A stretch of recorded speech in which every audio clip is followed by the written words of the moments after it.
ঠান্ডা চলে গিয়েও যেন বারবার ফিরে ফিরে আসছে। তারপরও স্প্রিংকে উপভোগ করতে আমি আমার মিড-ডে সেলিব্রেট করে নিলাম। আমি আজকে হান্টার পয়েন্ট সাউথ পার্কে গিয়েছিলাম।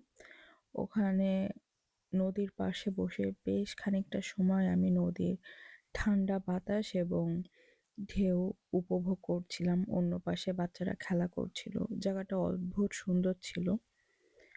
একা একা বসে বসে এনজয় করতে খুবই ভালোই লাগছিল আমার। তাছাড়া ফুলের গন্ধেও চারদিকটা মো মো করছিল। অনেক সুন্দর কিছু সময় কাটালাম ওখানে।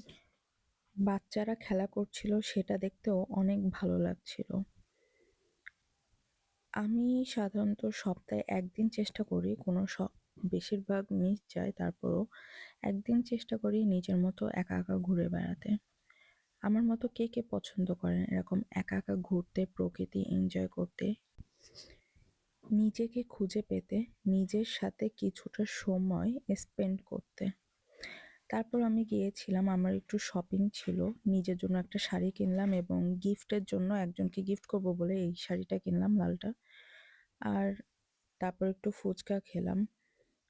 ফুচকা খাওয়ার পর এটাই ছিল আর কি আমার সারাদিনের খাবার। তারপর আমার ডাক্তার ছিল। আমি ডক্টরের কাছে গেছিলাম, চেক আপ করলাম। সো আজকের একটা স্যালাইন নিতে হয়েছিল। সো ওভারঅল দিনটা আমার খুব ভালোই গেছিল, যেভাবেই যাক না কেন।